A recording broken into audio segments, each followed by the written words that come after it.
Nuclear war, 2 persons. Calling on the phone, dragons. Not knowing what I need out of life, journeys. Bodily pain, 2 persons. Ghosts, 8 persons. War, 4 persons. Violent death, 2. To be fat. Poverty, 2 persons. The cold, 3 persons. Too much heat. The obligations of the future. Insomnia. Wrinkles. Heights, 8 persons. Small spaces, 5 persons. Violence, 5 persons. Showing emotion or real opinion, 1 person. Monsters, 2 persons. To speak in front of others, 2 persons. Animals, 3. Thieves, 1 person. Insects, 3 persons. To be boring to others. Exams, the future, 2 persons. Dogs, 3 persons. To be fooled. Being alone with my husband for long periods of time, 1 person. Hospitals, rats, cockroaches, being laughed at, being caught unprepared in emergency, being tortured, 2 persons. Physical disability, crocodiles, cannibals, probably had a past life in Africa. Asphyxiation, 2 persons. Voodoo, black magic. Boredom, being controlled by someone.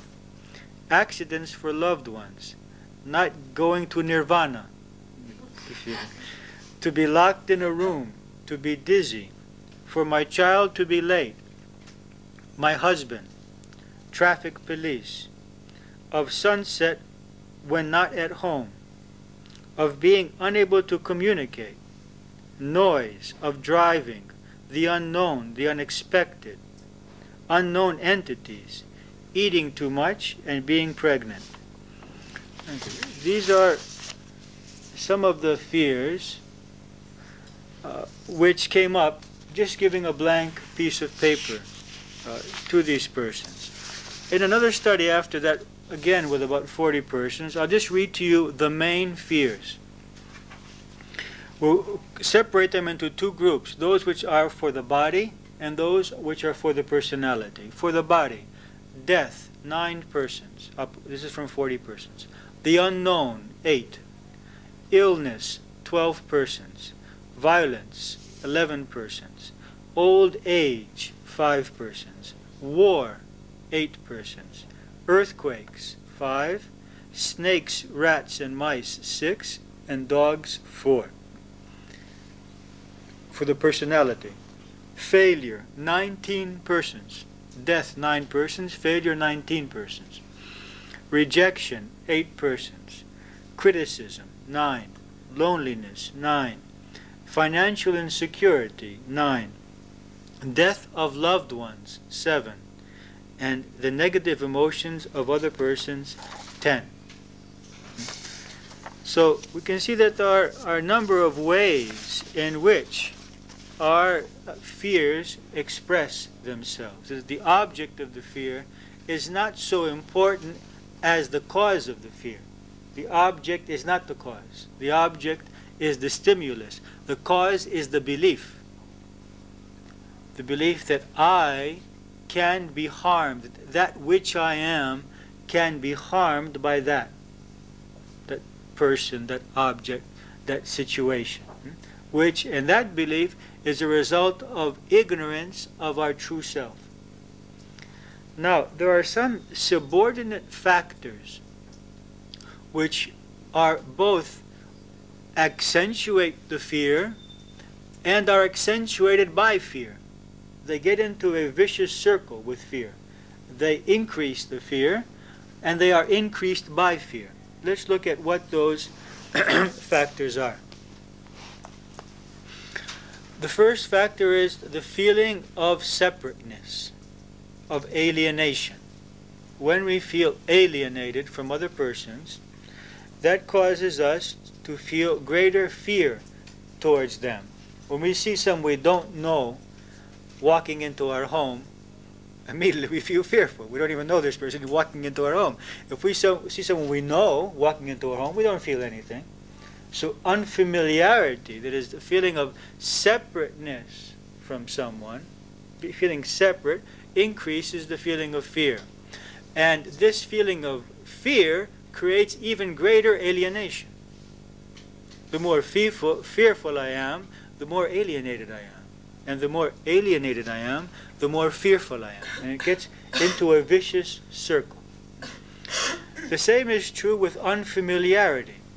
It is when I am not familiar with something. If we knew perhaps more about spiders, we wouldn't fear them. If we knew more about dogs, we might not fear them. If we knew more about a lot of things which we fear, if we had greater contact with them, we would not fear them. It reminds me of a story which I heard from a couple who went to Turkey for their vacation, and when they came back, says, so many years I've feared the Turks because all of that I heard in school and from teachers and from other persons. And for the first time in my life, I realized that they're people just like me, with emotions, with feelings, with needs. It is that when an image is created in our minds of certain persons or animals or situations, and we don't have contact with those persons or situations or objects, it's more easy to feel them. Familiarity allows us to overcome. So the more unfamiliar we are with certain things, the more we fear them. And the more we fear them, the less we approach them, and so the more unfamiliar they become in our lives. The third aspect is the aspect of mistrust and vulnerability. Now there's a problem here.